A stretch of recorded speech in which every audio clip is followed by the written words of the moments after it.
नमस्कार, आपके साथ मैं हूं सुचारिता कुकरेती और माइक ऑन हो गया है आज की बड़ी खबरों पर। एक एक करके आपको वो सारी खबरें बताऊंगी। सबसे पहले बात होगी, हम साथ साथ हैं। प्रधानमंत्री नरेंद्र मोदी ने आज एनडीए में जुड़े नए सांसदों के साथ मुलाकात की है और कुछ पुराने साथी जो अब फिर से साथ आ रहे हैं उनके साथ भी मुलाकात की है।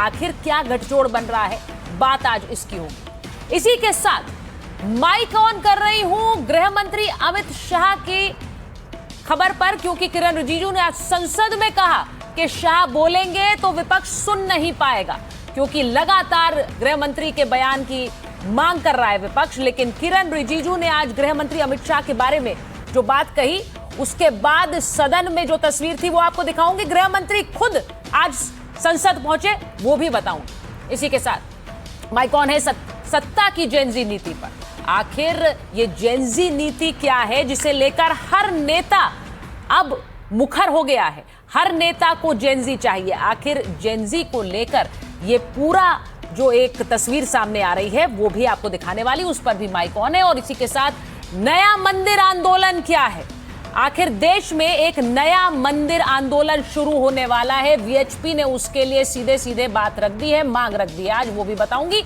और साथ ही अतीक अहमद के बेटे का जनाजा आज क्यों रुक गया, क्यों नहीं उठा अतीक अहमद के बेटे का जनाजा, आज उसकी भी बात करूंगी, उस पर भी माइक ऑन हो रहा है। इसी के साथ जो बड़ी खबर आ रही है वो आपको बता दूं, रांची में छात्र आंदोलन को लेकर बड़ी खबर आ रही है। सरकार और आंदोलनकारी छात्रों के बीच बातचीत शुरू हो गई है।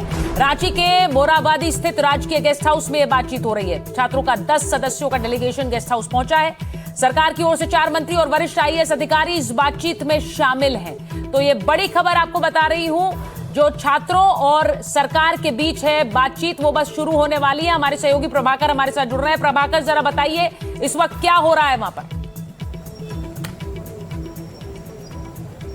देखिए, मैं यहाँ खड़ा हूँ मोराबादी मैदान में स्टेट गेस्ट हाउस के सामने। ये स्टेट गेस्ट हाउस है और यहाँ पे अब हम जब यहाँ आपसे बात कर रहे हैं उस समय वहाँ छात्रों की बातचीत जो है वो सरकार के प्रतिनिधियों के साथ शुरू हो गई है।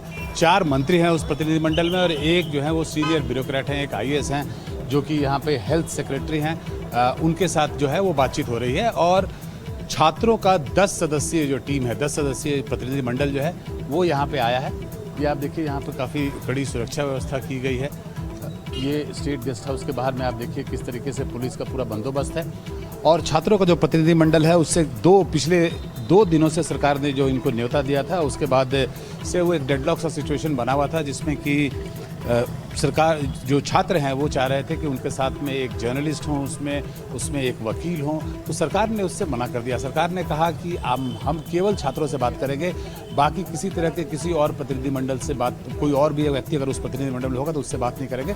तब जाके उन लोगों के नाम को वापस किया गया और छात्रों का 10 सदस्यीय प्रतिनिधिमंडल जो है वो अभी एसडीएम जो है यहाँ के रांची, उनके साथ उनकी गाड़ी पे अंदर गया है।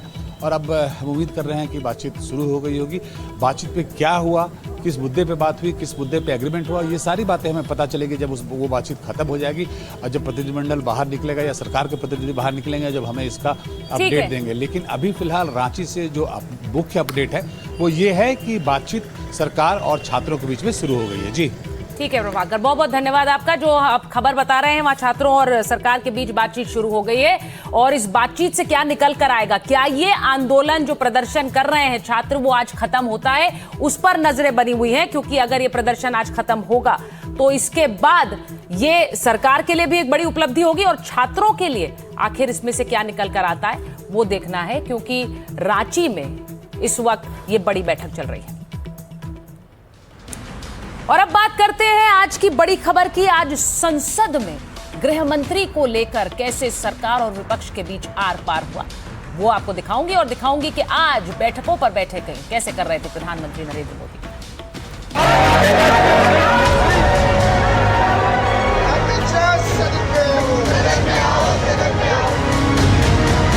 This placard is very clear.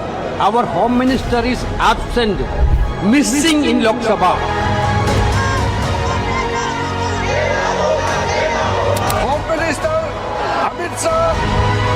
जिसका नाम सुन करके सारे आतंकवादी उग्रवादी कहां उठते हैं। मोदी कुछ नहीं करेंगे, अमित शाह पार्लियामेंट में भी नहीं आएंगे। गृह मंत्री अमित शाह का जब यह जवाब होगा आप लोग सुन नहीं पाएगा। आप सदन में चलाना चाहते, ये व्यवहार आचरण आपका उचित नहीं है। तो आपको तस्वीरें दिखा रही हूं मकर द्वार पर विपक्ष का जो आज प्रदर्शन हुआ उसकी तस्वीरें देख लीजिए। प्रदर्शन लगातार गृह मंत्री अमित शाह के बयान को लेकर है। विपक्ष हमलावर है कि गृह मंत्री सदन में आकर बयान क्यों नहीं दे रहे हैं। ये सदन के बाहर की तस्वीरें हैं। सांसद भीग रहे थे लेकिन गृह मंत्री के बयान का इंतजार कर रहे थे। वो कह रहे थे गृह मंत्री आए और अपना बयान सदन में दें।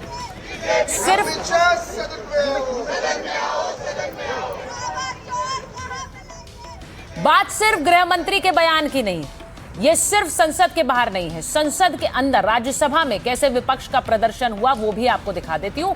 ये देखिए, राज्यसभा के अंदर विपक्ष ने लगातार ये मांग की कि गृह मंत्री कहां है, तो इस पर किरण रिजिजू आज आक्रामक नजर आए। किरण रिजिजू ने गृह मंत्री को लेकर जवाब भी दिया और सीधे कह दिया कि कोई भी ये डिक्टेट नहीं कर सकता है कि कौन सा मंत्री आकर कब बयान देगा। जरा सुनिए।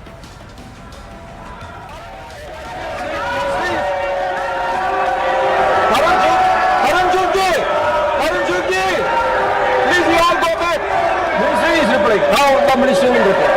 Honorable Chairman sir, the House stands adjourned to meet at 11 a.m. on Monday, the 10th August 2026.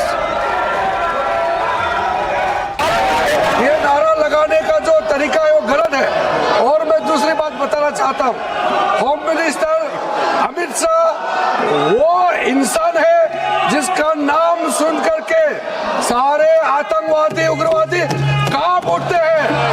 जिस दिन यहाँ चर्चा शुरू होगी, गृह मंत्री अमित शाह का जब यह जवाब होगा आप लोग सुन नहीं पाएगा। आप लोग क्या होम मिनिस्टर का नाम लेते हो? नियम के तहत जिसका बिजनेस होता है उसी संबंधित मंत्री को सदन में आना होता है।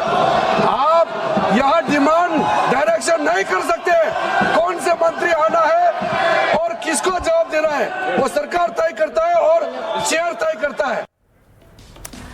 अब आपको बताती हूं कि आज सदन में क्या हुआ है। गृह मंत्री के नाम पर कैसे संग्राम छिड़ गया। गृह मंत्री को लेकर लगातार प्रदर्शन कर रहा है विपक्ष। आज मकर द्वार पर प्रदर्शन कर जवाब देने की मांग की, छात्रों पर लाठीचार्ज पैलेट गन को लेकर जवाब की मांग की। राज्यसभा में भी विपक्ष के सांसदों ने जोरदार हंगामा किया। राज्यसभा में हंगामे के दौरान खड़गे और रिजिजू में भी तीखी बहस हुई। खड़गे ने राज्यसभा में होम मिनिस्टर के जवाब की मांग की। सदन में नारेबाजी के बीच किरण रिजिजू ने पलटवार किया। अब उन्होंने क्या कहा? उन्होंने कहा विपक्षी सांसद सदन में आते हैं, नारेबाजी करके चले जाते हैं। अमित शाह जब जवाब देंगे तो आप सुन नहीं पाएंगे। ये लोग लगातार देश को गुमराह करने में लगे हैं। ये नारा लगाने का जो तरीका है वो ठीक नहीं है। अब रिजिजू का ये कहना था कि अगर गृह मंत्री आकर बोलेंगे तो आप सुन नहीं पाएंगे। उन्होंने कहा कि गृह मंत्री वो हैं जिनसे देश के नक्सलवादी भी डरते रहे और उनके नाम से आतंकी भी थर्राते हैं। तो किरण रिजिजू ने आज गृह मंत्री को लेकर विपक्ष को सुनाया। रिजिजू कह रहे हैं कि शाह रोज आते हैं, रोज संसद में होते हैं और सुबह से रात तक बैठकें करते हैं। इस बीच आज संसद पहुंचने की तस्वीरें भी आ गई है। गृह मंत्री अमित शाह की तस्वीरें आपको दिखा रही हैं। सुबह सुबह वो संसद पहुंच गए थे और किरण रिजिजू ने यह कहा कि गृह मंत्री के काम पर सवाल उठाए जा रहे हैं। वो रोज सुबह संसद में आते हैं और बैठकें कर रहे हैं, काम में लगे। हालांकि शाह के जवाब को लेकर मचे हंगामे के बीच बीजेपी और कांग्रेस आमने सामने है। लगता है कि वो आने से डर रहे हैं, किसी वजह से नहीं आ रहे हैं। आना चाहिए, जवाब देना चाहिए, स्टेटमेंट देना चाहिए। इसमें क्या बात है? कुछ हुआ है, गलत हुआ है तो जिम्मेदारी लीजिए। प्रियंका में आप देख ही रहे हैं, इसमें आप देख ही रहे हैं कि विपक्ष ने कैसी हुड़दंग मचाया हुआ है और कितना जनता का कितना नुकसान हो रहा है। और सारे काम जो हैं सरकार के, उन्होंने जो है जितने भी बिल्स आने थे सब कुछ, उसके लिए भी सहमति जो है उनकी नहीं है। तो देशद्रोही उनकी जो मानसिकता है वो देश के सामने पूरी स्पष्टता से आ रही है। फिर जब हारते हैं, जब देश उनको नकार देती है तो फिर वो रोना रोते हैं ईवीएम। अब सवाल यह है कि क्या विपक्ष का विरोध खत्म होगा? क्या गतिरोध खत्म होगा? संसद में गतिरोध खत्म करने में केंद्र सरकार जुटी हुई है। राहुल गांधी से लगातार संपर्क में है किरण रिजिजू। राहुल गांधी से बात कर मनाने का प्रयास किया गया। रिजिजू ने 3 दिन में तीसरी बार राहुल को फोन किया। सदन चलाने और गतिरोध खत्म करने को लेकर बात हुई। राहुल ने कहा कि सहयोगियों से बात करेंगे फिर बताएंगे। अब परिसीमन बिल पर सरकार ने कांग्रेस से समर्थन मांगा है। राहुल गांधी ने सर्वदलीय बैठक बुलाने पर भी जोर दिया। राहुल से फोन कॉल का जिक्र करते हुए रिजिजू का बयान सामने आया। उन्होंने कहा राजनीतिक प्रतिद्वंदी हो सकते हैं लेकिन दुश्मन नहीं है, इसीलिए हमें राष्ट्रीय हित में मिलकर काम करना चाहिए। धारणा बनी है कि वो काम नहीं करने देने पर अड़े हुए हैं। सरकार की कोशिश प्रस्तावित बिल पर आम सहमति बनाने की है। अब सवाल है कि आखिर कब संसद में गतिरोध खत्म होगा, तो सबसे बड़ा सवाल ये। लेकिन इन सब के बीच प्रधानमंत्री नरेंद्र मोदी लगातार एक्टिव हैं। एनडीए सांसदों से मिल रहे हैं। 5 अगस्त को पीएम मोदी ने नए राज्यसभा सांसदों से मुलाकात की थी और आज 45 सांसदों के साथ उन्होंने ब्रेकफास्ट बैठक की, जिसमें उन्होंने ब्रेकफास्ट पे इन सबको आमंत्रित किया था। आप देख रहे हैं ये तस्वीरें भी।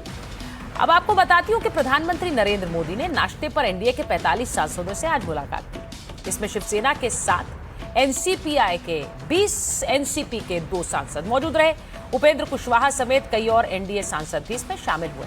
अब मुलाकात में एनडीए सांसदों को पीएम मोदी के कई गुरु मंत्र भी मिले। अपने संसदीय क्षेत्र में विकास कार्यों को तेजी से आगे बढ़ाएं, ये कहा प्रधानमंत्री ने। उन्होंने ये भी कहा कि विकास के लिए सत्ता का प्रभावी ढंग से आप उपयोग करें। विकास कार्य के लिए सीधे प्रधानमंत्री कार्यालय से संपर्क करें। यानी पीएम ने एक डायरेक्ट लाइन सहयोगियों के साथ खोल दी पीएमओ से। पीएम ने हर सांसद से व्यक्तिगत बातचीत का हालचाल जाना। सांसदों से कहा कि गरीब, मजदूर, किसान सबसे मिले, समस्या जाने। पीएम मोदी टीएमसी को यूबीटी के बागी सांसदों को आश्वासन दिया और कहा कि चिंता करने की कोई बात नहीं है, मैं आपके साथ हूं। अब ये वो बागी सांसद हैं जो दल से अलग होकर एनडीए में शामिल हुए। हम संख्या बल के आधार पर किसी दल को महत्व नहीं देते हैं। हमारे लिए एक सांसद या एक सांसद वाला दल भी महत्वपूर्ण है। तो ये मैसेजिंग आज प्रधानमंत्री ने की। घटक दलों से मिलकर एनडीए मजबूत करना है, एनडीए बनकर देश का विकास करना है। प्रधानमंत्री ने संसद की कार्यवाही बाधित होने पर भी चिंता व्यक्त की और कहा कि हंगामे के कारण नए सांसदों को बोलने का अवसर ही नहीं मिल रहा है। तो संसद सुचारू रूप से चलनी चाहिए। लोकतंत्र का सर्वोच्च मंदिर है संसद। अब आपको बताती हूं कि प्रधानमंत्री मोदी से मुलाकात के बाद क्या बोले राज्यसभा सांसद हरभजन सिंह।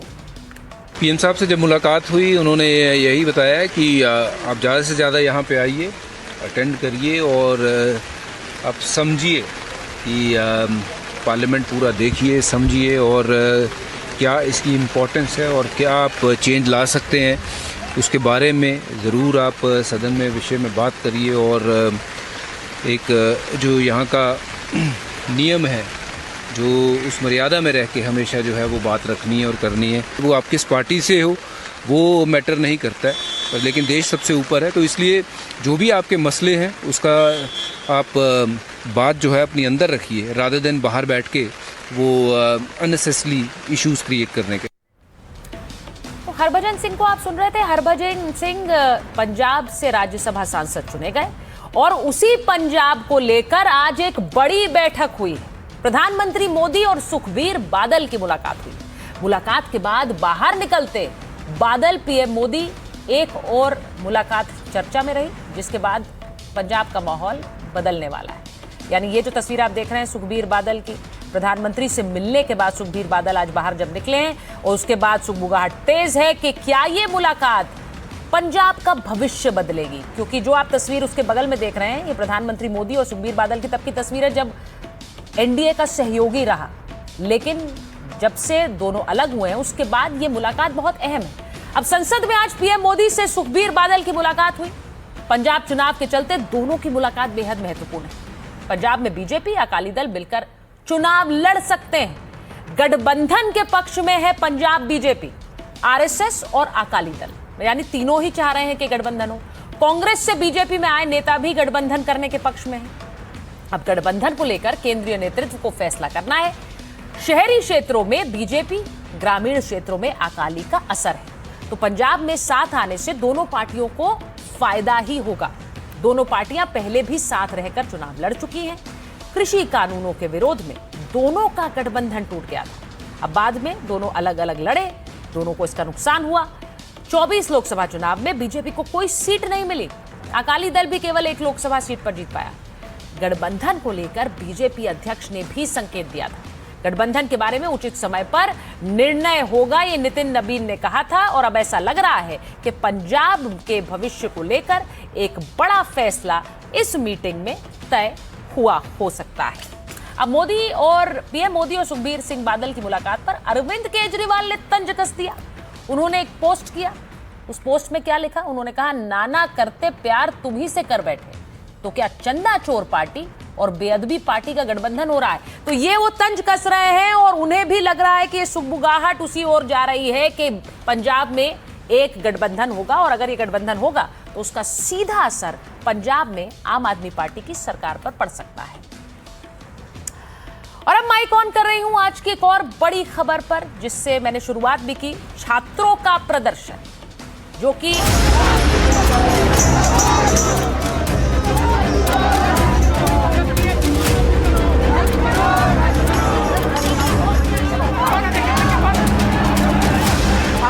हम अपने हक के लिए ऐसे ही रहे। आवाज नहीं उठाएंगे तो सरकार सुनने वाली नहीं है। ये सारा सिस्टम से बेहतर है, पूरा हर वैकेंसी को बेच रही है। जो विकसित भारत का हम लोग बात करते हैं, वो एजुकेशन ही वो चीज अचीव कर पाएगा। डिमांड पूरी होने के बाद ही अपना आंसर होगा।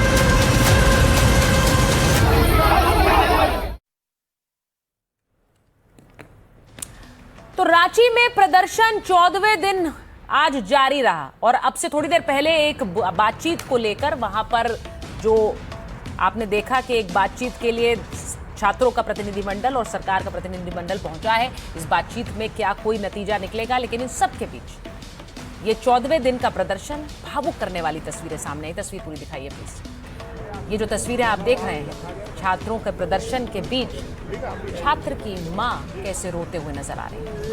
उनके बच्चे खाना खा नहीं रहे हैं, उनके बच्चे अपनी मांग को लेकर प्रदर्शन कर रहे हैं।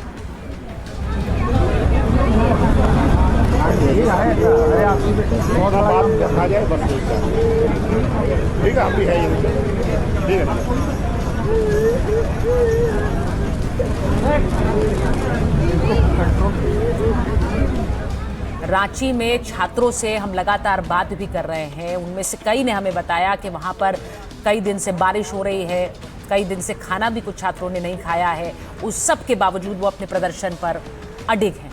इस सब के बीच आइसा ने विधानसभा मार्च निकाला। छात्रों के समर्थन में आइसा की राष्ट्रीय अध्यक्ष नेहा बोरा रांची पहुंची। इसी दौरान आइसा ने विधानसभा तक ये मार्च निकाला है, हल्ला बोल दिया है। सरकार में कोई फैसला लेने की क्षमता क्यों नहीं दिख रही है? अब वो सवाल पूछ रहे हैं।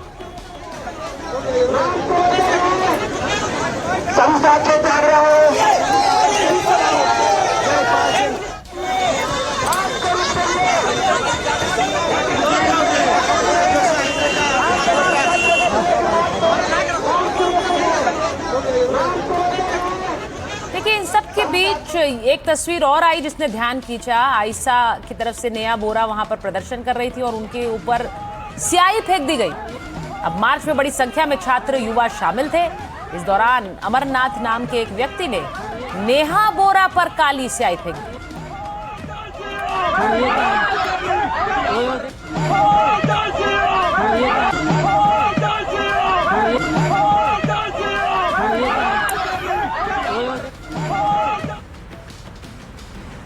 अब इन सब के बीच रांची में सरकार और छात्रों के बीच बातचीत चल रही है, लेकिन हेमंत सोरेन पहले ही कह चुके हैं कि सरकार बात भी सुनेगी और समाधान भी करेगी। जो माध्यम है वो माध्यम हमने बता रखा है और बात करने के लिए भी हम लोग तैयार हैं। सरकार हर छात्रों का जो उनकी समस्या है उसको जानने की इच्छा रखती है और अब तो हम इस जो छात्रों की इच्छा है उस शिक्षा को हम जयपाल सिंह स्टेडियम से बाहर तक ले जाने की कोशिश में। अब क्या निशिकांत दुबे भी भूख हड़ताल पर बैठेंगे? आप जानते हैं कि झारखंड से आते हैं निशिकांत दुबे। आंदोलन के बीच सोरेन को चेतावनी उन्होंने दी है। निशिकांत दुबे ने सोरेन सरकार को चेतावनी देते हुए एक पोस्ट किया। उन्होंने पोस्ट में लिखा कि 13 अगस्त तक यानी संसद चलने तक यदि फैसला नहीं हुआ तो मैं अपनी पार्टी से परमिशन लेकर छात्रों के आंदोलन में शामिल होकर अनशन पर बैठूंगा। तो ये पोस्ट निशिकांत दुबे ने कर दिया है कि पार्टी से अनुमति लेंगे और फिर झारखंड जाकर वो अनशन पर बैठेंगे अगर छात्रों के लिए समाधान नहीं निकला। इस छात्र आंदोलन के बीच राहुल गांधी का एक वीडियो, हमारी शिक्षा व्यवस्था चरमरा चुकी है, ये वायरल हो रहा है। हर सरकार को छात्रों की बात सुननी चाहिए। छात्रों के आंदोलन के बीच राहुल गांधी भी एक्टिव हैं। झारखंड में जारी छात्र आंदोलन पर राहुल गांधी का बयान आया। उन्होंने कहा कि देश में जो छात्र आंदोलन हो रहा है वो शिक्षा व्यवस्था के खिलाफ है। बहुत महंगी और दमनकारी ये व्यवस्था है। राहुल गांधी ने प्रदर्शनकारी छात्रों से बातचीत भी की थी, वो भी जरा सुन लीजिए। राहुल गांधी जी को फोन किए और अभी हमारी टीम से बात करेंगे। भैया आप अपना हाथ नीचे रखिए। से कितने लोग भैया राहुल गांधी जी को फोन किए और अभी हमारी टीम से बात करेंगे। भैया आप अपना हाथ नीचे रखिए। से कितने लोग कितने लोग? 4 लोग। अब आपको बता देती हूँ, बहुत से लोग ये पूछ रहे हैं कि राहुल गांधी एक जेनजी को संबोधित करने, उनके साथ एक संवाद करने प्रयागराज जा रहे हैं, लेकिन वो रांची क्यों नहीं जाते हैं। अब राहुल गांधी ने छात्रों से वीडियो कॉल पर बातचीत की है। रांची महानगर कांग्रेस अध्यक्ष ने अपने फोन से छात्रों से बात कराई। छात्रों और राहुल गांधी के बीच करीब 10 मिनट बात हुई। प्रदर्शनकारियों ने राहुल गांधी के सामने अपनी मांगे रखी। राहुल ने उन्हें भरोसा दिलाया कि उनकी मांगों को उठाया जाएगा। समस्याओं के समाधान के लिए हर संभव प्रयास भी वो करेंगे। तो ये राहुल गांधी ने छात्रों से वादा किया। लेकिन इसके बीच जेनजी नीति का असर यूपी में भी साफ दिखाई दे रहा है। अब आपको बताऊं कि जेनजी का मुद्दा और जेनजी से बात ये हर नेता करना चाह रहा है। अब यूपी में अगले साल चुनाव है। सवाल युवाओं के वोट का है, जिसे लेकर अब सभी पार्टियों ने युवाओं को साधने की कोशिश तेज कर दी है। हो क्या रहा है आपको बताती हूं। बीजेपी योगी सरकार के रडार पर जेनजी है। नई युवा नीति योगी सरकार बनाने वाली है। युवाओं की अपेक्षाओं के अनुरूप तैयार होगी ये नई जेनजी नीति।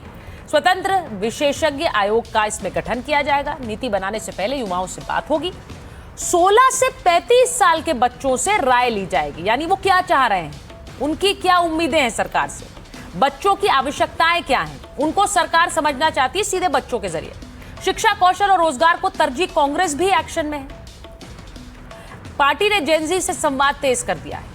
कांग्रेस से छात्रों को जोड़ने की एक कोशिश हो रही है। 8 अगस्त को राहुल का छात्रों की गूंज कार्यक्रम आयोजित किया जा रहा है। छात्रों से जुड़े मुद्दों कांग्रेस पार्टी उठाएगी। पेपर लीक, बेरोजगारी जैसे मुद्दों पर बात करेगी। अब सपा छात्रों को लगातार साधने में जुटी हुई है। अखिलेश यादव भी दिल्ली में हुए प्रदर्शन के दौरान एक्टिव दिखे थे। डिंपल यादव भी कई बार प्रदर्शन में गई। तो संसद में सपा के सांसदों ने प्रदर्शन भी किया। तो हर नेता जेनजी के साथ खड़ा होता दिख रहा है और जेनजी के मुद्दे उठाना चाहता है। तो ये आपने देखा, क्योंकि जेनजी बहुत महत्वपूर्ण है और 2029 के चुनाव में सबसे बड़ा वोटिंग ब्लॉक भी जेनजी हो सकता है। शायद यही वजह है कि हर पार्टी अपने राजनीतिक रसूख को भी जेनजी के बीच बढ़ाना चाहती है। और अब माइक ऑन कर रही हूं एक और बड़ी खबर पर। अतीक अहमद के बेटे अबान का जनाजा आज नहीं उठा और उसके पीछे कारण क्या था। अतीक अहमद के बेटे की मौत की खबर के बाद सियासी हलकों में भी गूंज रही। 3 साल पहले मारे गए यूपी के माफिया डॉन अतीक अहमद के बेटे का जनाजा नहीं उठा। कब्र एक रात पहले ही खोद ली गई थी, लेकिन जनाजा नहीं उठा। बताया जा रहा है कि जेल में बंद अतीक के 2 बड़े बेटे आएंगे तभी जनाजा उठेगा। तो ये जो आप तस्वीर देख रहे हैं, जनाजा के लिए वहां पर जगह तैयार है, लेकिन वो अभी भाइयों का इंतजार किया जा रहा है। अतीक अहमद के बेटे अबान की मौत के बाद पुलिस भी अलर्ट है। जिस कब्रिस्तान में अबान को दफनाया जाना है और जिस घर में उसका शव रखा गया है, उसके आसपास पुलिस लगातार मुस्तैद है। जो तस्वीर आपने देखी, कल भी इसी तरह की तस्वीरें मैंने आपको दिखाई थी। अतीक अहमद के बेटे जो अतीक के बेटे अबान की मौत पर वहां पहुंचे, उसके बाद अब इंतजार बाकी भाइयों का किया जा रहा है। अतीक अहमद के बेटे की लाश प्रयागराज के हटवा इलाके में उसकी बुआ यानी अतीक अहमद की बहन के घर में रखी गई।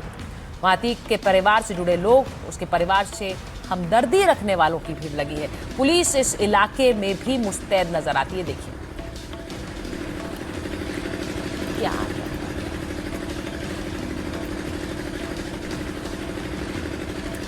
अब आपको बताती हूं कि अतीक का बेटा अबान कल सुपुर्दे खाक होगा। प्रयागराज के कसारी मसारी कब्रिस्तान में उसे दफन किया जाएगा। अबान अहमद को दफन करने की तैयारी पूरी थी। जुम्मे की नमाज के बाद जनाजा निकाला जाना था। अतीक अहमद की कब्र के पास ही कब्र खोदी गई थी। परिवार को अतीक के बेटों उमर और अली का इंतजार है। भाई के जनाजे के लिए हाईकोर्ट ने दोनों को पैरोल दे दी। अदालत का आदेश समय पर जेल तक नहीं पहुंचा। अतीक का बड़ा बेटा उमर लखनऊ की जेल में बंद है। अतीक का दूसरा बेटा अली झांसी की जेल में बंद है। अली से ही मिलने अबान झांसी जेल जा रहा था। अबान अहमद की लाश उसकी बुआ के घर पर है। अतीक की बहन के घर के पास कड़ी सुरक्षा इंतजाम किए गए। कब्रिस्तान के पास भी पुलिस टीम लगातार मुस्तैद है। पुलिस को अतीक की बीवी शाइस्ता की भी तलाश है और शायद बहुत से लोग वहां चर्चा कर रहे थे कि क्या अतीक अहमद की पत्नी शाइस्ता आएंगी बेटे के जनाजे पर। शाइस्ता बेटे के जनाजे में शामिल होने आ सकती हैं, ऐसा कयास लगाया जा रहा था। लेकिन शाइस्ता उमेश पाल हत्याकांड में आरोपी भी है और 2023 से फरार है। बेटे असद और पति अतीक की मौत पर भी शाइस्ता को नहीं देखा गया। अतीक अहमद के बेटे अबान अहमद की मौत कल यूपी के झांसी कानपुर हाईवे पर हुई थी। उसकी गाड़ी एक जानवर से बचाने के चक्कर में डिवाइडर से टकरा गई थी। चश्मदीद बताते हैं कि जिस वक्त कार डिवाइडर से टकराई थी उसकी स्पीड 120 किलोमीटर प्रति घंटे से भी ज्यादा थी। कार की हालत उसी स्पीड के चलते हुई पर खच्चे उड़ गए थे। इस हादसे में अबान के रिश्तेदार सोनू की भी मौत हो गई थी, जबकि 3 लोग गंभीर रूप से घायल हो गए थे। झांसी में अबान की मौत हुई, उसके बाद वहीं पोस्टमार्टम हुआ। पोस्टमार्टम के बाद उसके शव को प्रयागराज लाई पुलिस। ये उसी की तस्वीरें हैं और उस पूरे इलाके में लगातार सुरक्षा व्यवस्था भी बढ़ाई गई। तो अतीक अहमद के 5 बेटे, जिनमें से एक की मौत को पहले ही एनकाउंटर में मारा जा चुका था, 2 जेल में हैं, जिनकी रिहाई का इंतजार है। सबसे छोटा बेटा अबान अहमद था, जिसकी कल मौत हुई। अबान की मौत सड़क हादसे में हुई, लेकिन समाजवादी पार्टी को इसमें साजिश दिखाई दे रही है। विधायक रविदास मेहरोत्रा ने बात घुमा फिरा कर कह ही दी। अतीक अहमद जो पूर्व सांसद थे, उनको पुलिस कस्टडी में पत्रकारों के सामने वार्ता करते हुए उनकी हत्या कर दी गई थी। अब उनके छोटे बेटे की दुर्घटना दिखा करके मृत्यु हो गई है और तमाम लोग ये आरोप लगा रहे हैं कि ये एक साजिश है। तो इस मृत्यु की जांच होनी चाहिए कि अगर इसमें कोई दोषी है तो उसके खिलाफ कार्रवाई होनी चाहिए। अगर कोई दोषी है तो उस पर कार्रवाई होनी चाहिए। अब अबान की मौत पर समाजवादी पार्टी के नेता बोल रहे हैं, साजिश का शक जता रहे हैं। ऐसे में अबान की मौत किस हालत में हुई और हादसे के तुरंत बाद क्या हुआ, ये जानना जरूरी है। अतीक अहमद का बेटा अबान अहमद कार की अगली सीट पर बैठा था। डिवाइडर से कार की वही साइड टकराई जिधर अबान था। टक्कर से अबान कार की सीट और बोनेट के बीच फंस गया। हाथ और पैर टूट चुके थे, सिर पर गंभीर चोट आई थी। हादसे के बाद लोग मौके पर पहुंचे, तब अबान जिंदा था। अबान के शरीर में भीतरी चोट थी, मुंह में खून भरा था, ये चश्मदीदों ने बताया। और चश्मदीदों ने यह भी बताया कि लोगों को देखकर अबान ने कहा कि मेरा नाम अबान है और मुझे बचा लो। इतना कहकर अबान बेहोश हो गया। उसकी हालत गंभीर थी। कार से बाहर निकालने के बाद भी 2 से 5 मिनट तक उसकी सांसें चल रही थी। पोस्टमार्टम में पता चला कि अबान के शरीर पर 23 जगह चोटें लगी थी। लिवर, लंग्स और उसकी तिल्ली फट गई थी। पसलियां भी टूट चुकी थी। अबान की मौत ज्यादा इंटरनल ब्लीडिंग होने के चलते हुई। अबान के पीछे बैठे सोनू की मौत सिर की हड्डी टूटने से हुई। अबान का जनाजा आज नहीं उठा, भाइयों का इंतजार है। पर लोग वहां पर किस तरह से अतीक अहमद और उसके परिवार के बारे में बात रख रहे हैं, वो भी आपको दिखाते हैं। तो ये अच्छी बात है कि उनको जनाजे में शामिल होने के लिए कोर्ट से परमिशन मिली है, ये तो बहुत अच्छी बात है। और एक्सीडेंट में मौत हो गई, ये एक दुर्घटना, एक दुर्भाग्यवश चीज़ें हो जाती हैं, इसमें हमारी भी संवेदनाएं हैं। किसी की भी इस तरीके की अकाल मृत्यु अच्छी नहीं होती है। किसी की भी मृत्यु होने पे, किसी के परिवार पे मृत्यु होने पर परिवार को एक साथ होना चाहिए और एक साथ होकर उनके जनाजे में या दुखद में सम्मिलित होना चाहिए। कार हादसा हुआ इनके साथ, ये बहुत निंदनीय और बहुत दुखदायी है। सरकार भी एक अच्छा करेगी कि भाई उसके कोई भी खत्म हो जाए, मर जाए, उसके लिए उसके परिवार को मिलना बहुत जरूरी है। और अब बात करते हैं आज की एक और बड़ी खबर पर, जिस पर माइक ऑन कर रही हूं। क्या एक और मंदिर आंदोलन देश में शुरू होने वाला है? और क्या इस नए मंदिर आंदोलन की शुरुआत भी वीएचपी करने वाली है?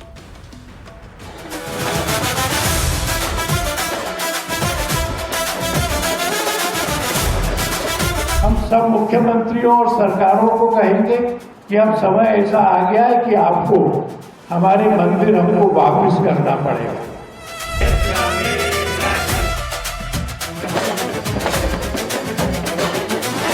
ये देश में चाहते क्या है? कभी इन्होंने सरकार से कोई सवाल किया? हिंदू मुसलमान को लड़ाया क्यों जा रहा है? ये कभी सवाल नहीं किया। आपको बड़ी खबर बता रही हूं। देश के मंदिरों के पास अकूत दौलत है। भक्त करोड़ों का चढ़ावा चढ़ाते हैं, मंदिर अमीर होते जाते हैं। और ये तिरुपति मंदिर देश का सबसे अमीर मंदिर है, जिसकी आप तस्वीर देख रहे हैं। अब ये मैं आपको क्यों बता रही हूं? क्योंकि वीएचपी इसी बात को उठा रही है। विश्व हिंदू परिषद का कहना है कि मंदिर जिनमें इतना चढ़ावा आता है, उन मंदिरों में हिंदू आस्था से दान करते हैं, अपने आराध्य के लिए दान करते हैं, तो वो पैसा भी हिंदू हितों के लिए काम आना चाहिए। तस्वीर आपको उज्जैन मंदिर की दिखाती। उज्जैन महाकाल में कितना चढ़ावा आता है ये आगे आपको बताऊंगी, लेकिन इस मंदिर में जो चढ़ावा आता है वो किस काम में आता है? अब वीएचपी से लेकर सवाल उठा रही। वैष्णो देवी की तस्वीर देखिए। वैष्णो देवी का मंदिर, आप भी आस्था से वैष्णो देवी के दर्शन करने जाते होंगे, वहां चढ़ावा चढ़ाते होंगे, लेकिन इस चढ़ावे से काम क्या होता है? ये चढ़ावा, ये पैसा कहां जाता है? इसे लेकर ही एक नया मंदिर आंदोलन वीएचपी छेड़ना चाह रही है। आपको ये भी बता रही हूं। अब वीएचपी की मांग क्या है वो आपको बताती हूं। क्यों मैं कह रही हूं कि एक नया मंदिर आंदोलन इस देश में छिड़ने वाला है। वीएचपी मंदिरों से सरकारी नियंत्रण हटवाने की मुहिम छेड़ने वाली है। इसके लिए वीएचपी देश भर में मुहिम चलाएगी। यह अभियान भी राम जन्मभूमि आंदोलन जितना ही बड़ा होगा।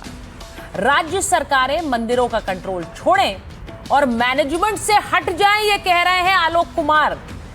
मंदिर मैनेजमेंट का काम हिंदुओं की आस्थाओं को सौंपा जाए। सरकारें मंदिरों का धन गैर धार्मिक काम में लगाती हैं, ये वीएचपी कह रही। सरकारें मंदिरों में पूजा पद्धतियों में भी बेवजह दखल देती हैं। अब सरकारी दखल अंदाजी से धार्मिक भावनाओं को ठेस पहुंचती है। सरकारें मस्जिद चर्च का मैनेजमेंट क्यों नहीं देखती?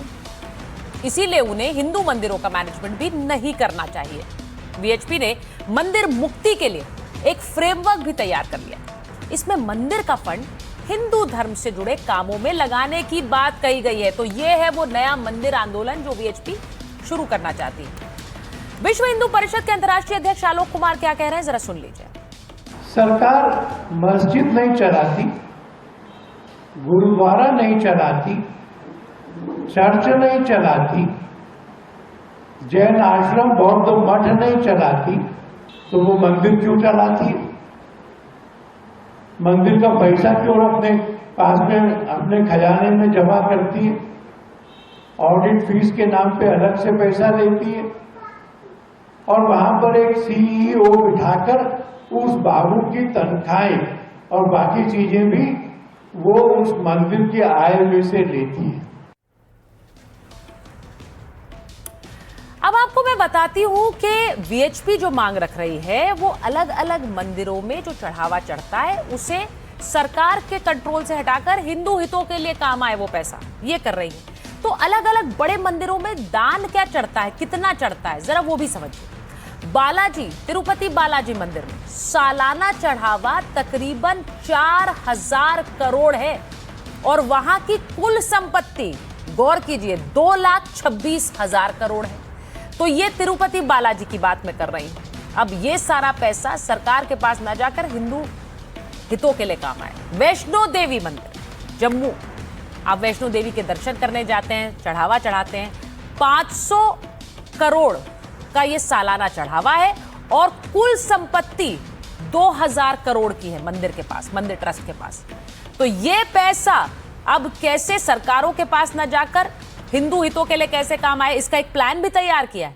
महाकालेश्वर मंदिर, महाकाल के दर्शन करने आप जाते हैं तो आप चढ़ावा चढ़ाते हैं, तो वहां का सालाना चढ़ावा कितना हुआ? 145 करोड़ हो रहा है और कुल संपत्ति 1200 करोड़। ये मैं आपको देश के बड़े बड़े मंदिरों की बात बता रही हूं। गुरुवायूर मंदिर जो केरल में है, वहां 400 करोड़ का सालाना चढ़ावा चढ़ता है और कुल संपत्ति 2500 करोड़ की। और अब बात कर लेते हैं सबरीमाला की। सबरीमाला में भी तकरीबन 330 करोड़ का सालाना चढ़ावा है और मंदिर की कुल संपत्ति है 700 करोड़ की। तो वीएचपी कह रही है कि वहां हिंदू जाते हैं और ये जो आराध्य को धन चढ़ाया जाता है, पैसा चढ़ाया जाता है, ये तो हिंदुओं के काम में लगना चाहिए।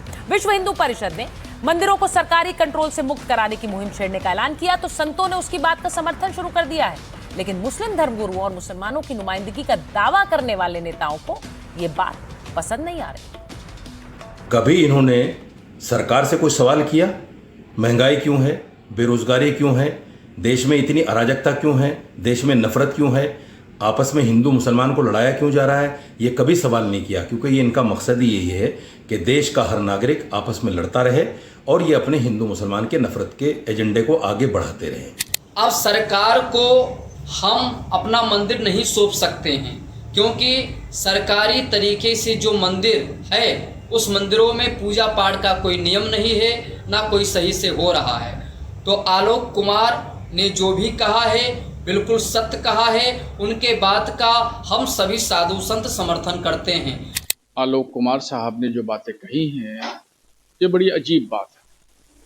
ये मुतालबा तो हमें करना चाहिए, ये दर्द और दुख तो हमारा है कि हमारी मस्जिद को छीन लिया गया, मस्जिदों पे मुकदमे किए गए, मज़ारों और दरगाहों पर जो है वो मदरसों पे बिल्डोज़र चलाए जा रहे हैं। ये दुख और दर्द तो हमारा है कि हमारे साथ में इस तरह की चीज़ें हो रही हैं। हम चाहेंगे कि उसको वापस करें। आने वाले समय में हम मुख्यमंत्रियों से और सरकार से कहेंगे कि जितने भी भारत देश में हमारे मंदिर हैं, हमको मंदिरों को वापस करें। अगर सरकार हमारी बात नहीं सुनेगी तो हम सबसे बड़ा आंदोलन करेंगे। जिस प्रकार अन्य राज्यों में गोरक्षा के लिए कानून बना है, इसी प्रकार हम गोरक्षा के कानून के लिए मांग करेंगे और हम सरकार से हमारे मंदिरों को वापस मांगेंगे। ये विश्व हिंदू परिषद के अंतर्राष्ट्रीय आलोक कुमार जी ने कहा है, तो हम इन्हीं की बातों का हम समर्थन करते हैं। अब वीएचपी का तर्क क्या है कि मंदिर मुक्ति मुहिम क्यों चला रही हो? सरकारें मंदिर का पैसा गैर धार्मिक कामों पर ही खर्च करती हैं। मंदिर के पैसों से अस्पताल, अनाथालय और स्कूल कॉलेज चलाती हैं। देश के कई राज्यों में मंदिरों के मैनेजमेंट में सरकारें दखल देती हैं। राज्यों की सरकारें मंदिरों की आमदनी और खर्च मैनेज करती हैं। संविधान के अनुच्छेद 25(2) में राज्य सरकारों को इसका अधिकार दिया गया है। मंदिरों में पैसों के मैनेजमेंट पर केंद्र भी कानून बना सकता है। तो मंदिर मैनेजमेंट में सरकारी दखल अंग्रेजों के जमाने से हो रहा है। 1863 अंग्रेजों ने धार्मिक बंदोबस्त अधिनियम बनाया था। इसके तहत मंदिरों के कंट्रोल के लिए समितियां बनाई गई थी, लेकिन मस्जिद और चर्च कभी सरकार के कंट्रोल में नहीं रहे। आज भी मस्जिद चर्च बोर्ड ट्रस्ट के जरिए मैनेज किए जाते हैं। वीएचपी के नेता इसे भेदभाव बताते हैं और इसका विरोध करते रहे हैं और अब इस मुहिम को बड़े स्तर पर उठाने की तैयारी कर रहे हैं। और माइक ऑन है में आज के लिए फिलहाल इतना ही। अब से मुलाकात होगी सोमवार रात 8 बजे।